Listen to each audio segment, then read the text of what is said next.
rocking with the Desi Hip Hop crew today. What up, though? But then, like, one time I battled somebody and he said something about my race and stuff like that.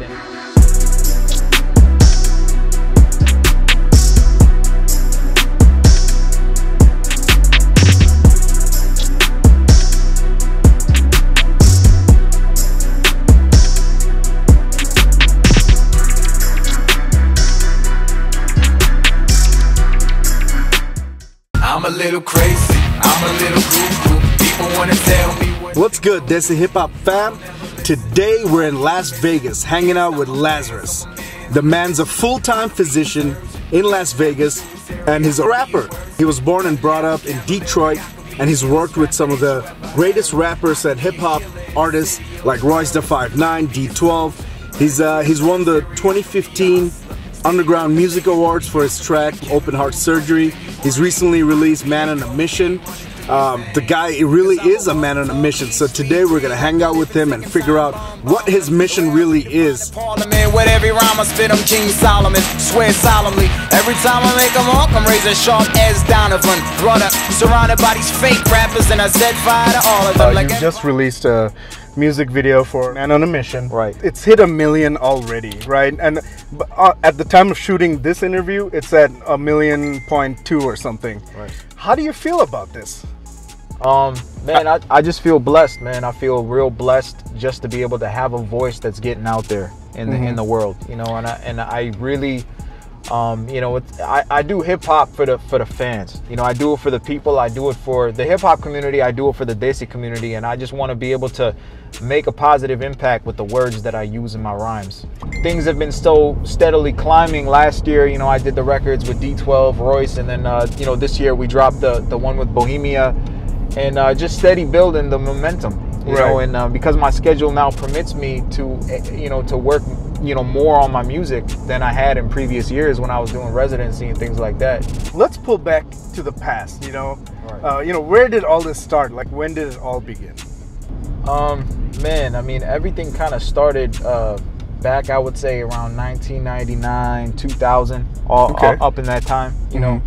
And that's when I was just getting out of high school, and you know, I'd always been a fan of hip hop. You know, I used to listen to all the 90s rap, and you know, at the time, you know, you had a bunch of just like today, kind of like if you were to compare it, there was mainstream music, and then there was the underground hip hop, and you know, all I heard on the radio was the mainstream. So then when I started digging and finding records, like when I listened to the Wu-Tang, I listened to Big L. You know, I found old records before me like Rakim and Big Daddy Kane. I actually started to fall in love with the way that hip hop had initially started, and the way that it was progressing, and then it just became something I loved to listen to all through high school. And it was after I think I listened to the song Triumph by the Wu-Tang. Okay. That was in '97. That really was one of the turning points for me, because when I heard that song, I was like, man, I wish I could do that.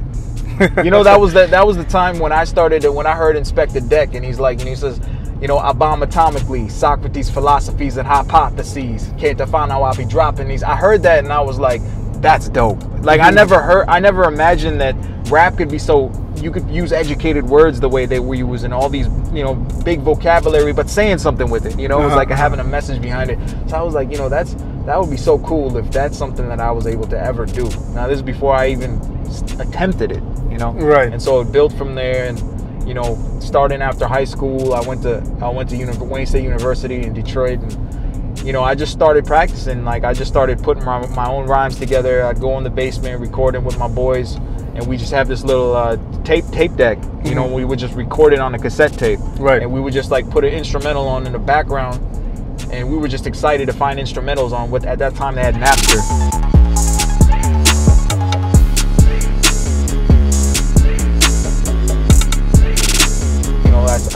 I used to walk to class. I used to walk to organic chemistry.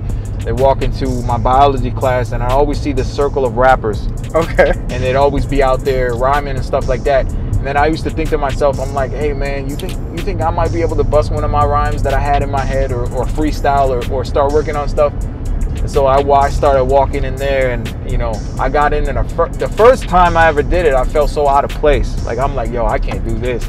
You know, I started messing up, and I was doing this. People were laughing at me and stuff like that. You know, they were like, "Hey, get out of here, man. You can't rhyme with us," because they was like hyenas in there, man. They were just barking with these ill rhymes and just, you know, passing me around. Like, you know, I was just like, man, I can't hang with these guys. And then, but then, like, one time I battled somebody, and he said something about my race and stuff like that, and I was just like, nah, man, I'm not just gonna sit back and take that. So I started practicing my freestyle game, and I just worked on it, and then over time I went back and I just started to command those ciphers. You know, it was like it was that motivation that I got. I'm like, nah, man, I gotta stand up for myself. I gotta do this. And when I started battling in the ciphers and actually started to win, that was a turning point for me, because then I was like, yo, I'm getting good at this. Clever, crepit, clavicle, lever spitter like Pavlov, the Babylon, baffle all your battle orders, man alone. I had it thrown at any moment, and alone you criticize the using of a constitution and the institutions that we have in its excuses. Disprove this evolutionary theory that we have and bury it's evident through your air like a hawk. Shock you like ice compared to water's less dense. I turn the Nazi into African to best friend. It just became more of a hobby, because I'm like, hey, when I get out of my Gen Chem class, man, I'm going straight to that cipher. I'm gonna battle that dude again. That was fun, you know. So then what had happened, because we were downtown Detroit, some of the radio stations, I remember 95.5, the radio stations will always be out there on campus outside, and they'll be promoting various things. So one of the dudes from the radio station, 95.5, saw me while I was doing one of my battles. And he was like, yo, we're doing this Freestyle Fridays on 95.5. Like, you should come down and battle. I had like some butterflies in my stomach. I'm like, man, I don't know if I'm ready for that level of stuff, man. I know it's gonna be crazy up there, you know? Right. How do you manage fear? Fear, that's because all of these things that you're talking about, it starts with fear, right? Like, you always have that, right? And then you have to overcome. You have to overcome the fear. I always have the fear, and the way I overcome my fear is I think about my father. Okay. I think about my father, and I think about my older brother, because my father, every time that I ever did anything in my life, and I looked at all the struggles that everybody around me was going through, I always remember the stories that my father told me about the struggles he had to go through. Okay. And we're talking about back in Sargodha, Pakistan, where he would tell me the struggle just to get your way to drinking some clean water, or to get your way to a bathroom. Things that we take for granted, like I mean, the things that he described to me and what he had to deal with in his life, it just made me think, wait, so you're telling me he came from this place where you're absolutely coming from worse than rock bottom, places that make Compton look like they're Candyland. He's coming from there and dealing with those things and gone through all that. Right. And I'm over here scared of this. So I think of that, and it just takes my fear and diminishes it, because it's like, wait, it's in my blood. Who am I kidding? My father was able to hustle his way from Sargodha, Pakistan, and land in Detroit and make a name for himself here. But who am I to complain about or have any kind of fear whatsoever? And similarly with my older brother, man, he's you know, we always got picked on growing up for being Pakistani, for being Muslim. And how did that make you feel? My brother fought them. He actually literally fought them, like with his fists. Right. You know, so I saw that growing up. I saw that. You know, I see some of these other guys, Desi guys, getting bullied, and they would actually just buckle and run away. And what my brother taught me was, no, you don't run away. You take your fist out and you bash their eyeball out. He did that. He actually punched the kid, and his eye literally came out of the socket. Oh, snap! Like, when I saw that, that also took my fear away. Because I was like, nah. I mean, I come from a family, bloodline where you don't get scared. You do what you have to do, and you be fearless about it. Just like a kamikaze, wanna try me, your face smashed like Trinidad and Joppy. I don't believe in peace, I'm the opposite of Gandhi. Never sloppy to try to stop me. Make attempts to pop me, and I'ma shred your ass like I was a Rokosaki. I'm a ninja. You know what? We gotta respect Lazarus's hustle. I saw him battle like 5 MCs for no reason. He just rolling up and he just started battling them. I like that. That's energy right there. This really Canuck, he looked like he belonged in a Harry Potter book.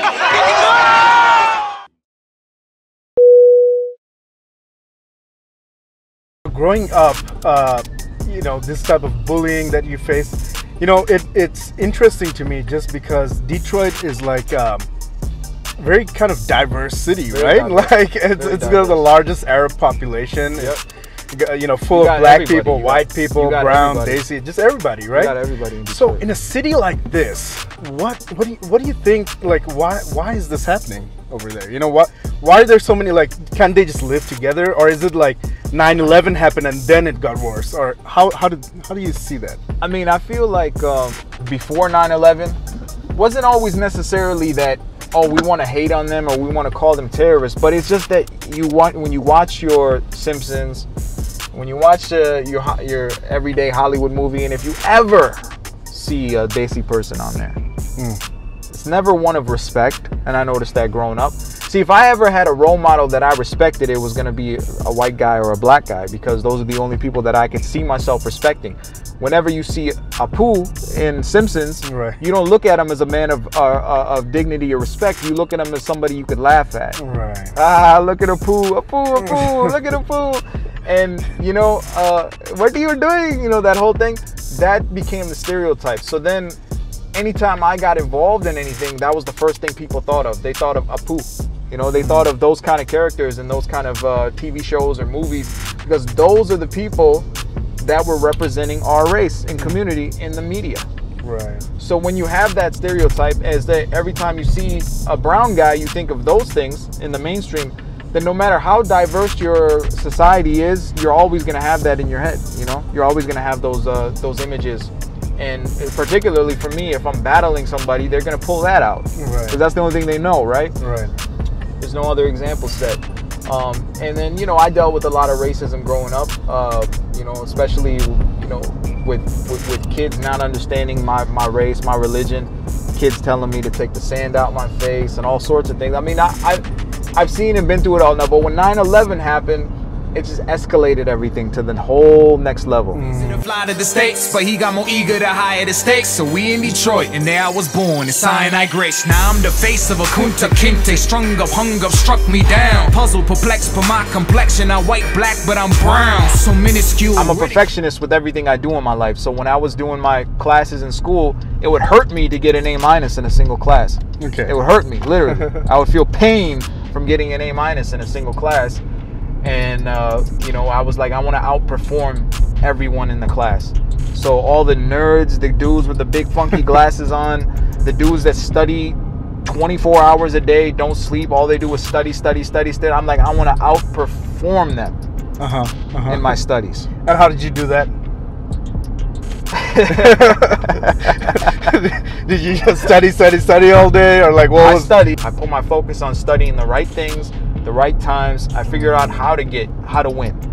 It wasn't, because a lot of people, they study everything. Right. You know, I focus on what I need to study, you know, to do well. See, you know?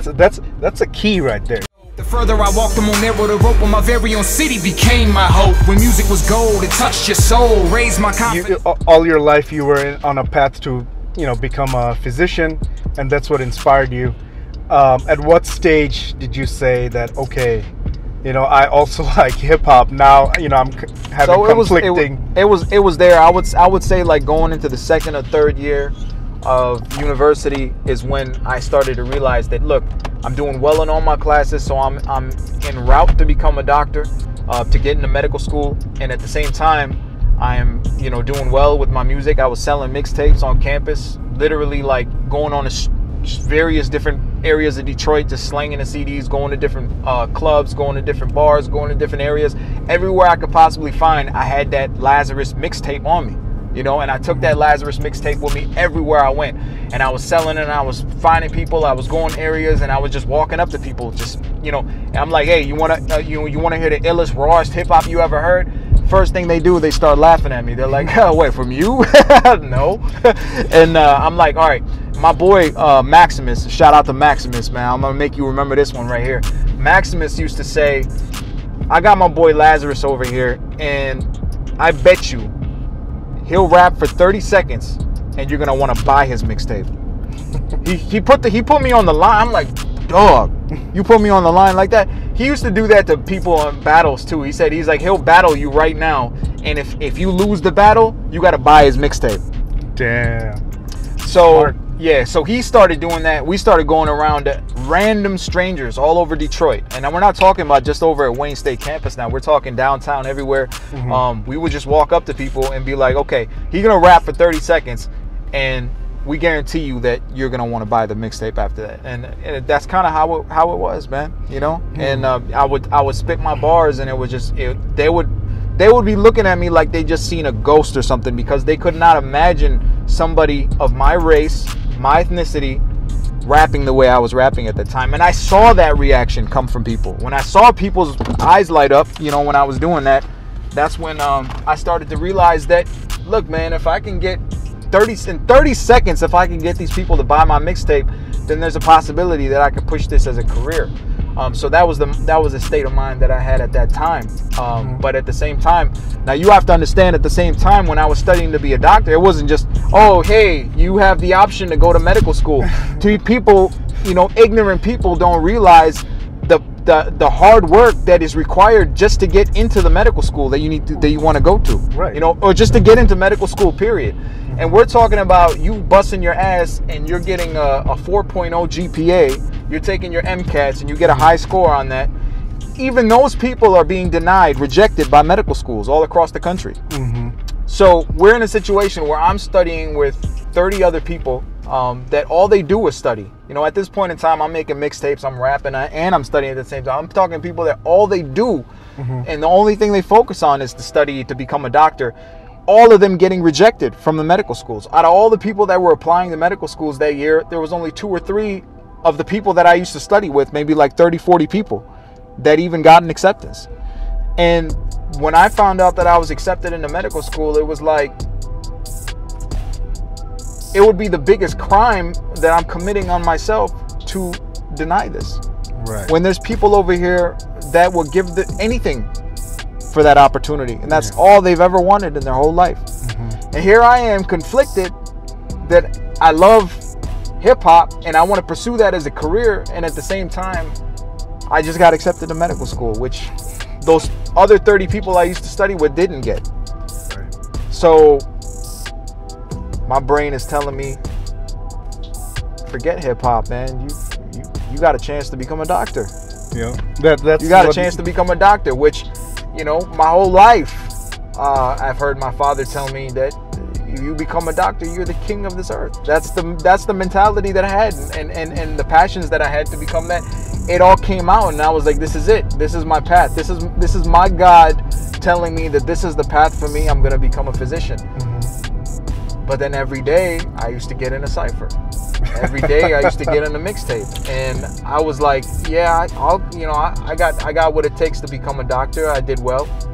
I started getting popular on campus. You know, people started to approach me, and it's crazy. And all of a sudden, like, all the kids on campus be like, yo, that's that dude be rapping, man. He's dope. I heard him on the radio. So all of a sudden I had this kind of like influx of people who became interested. So what kind of a brain fart is that for me, man? Right. I'm thinking to myself, like, man, so do I give up becoming a physician, or do I give up becoming this entity in hip hop? So I ended up giving up hip hop. Okay. I gave up hip hop.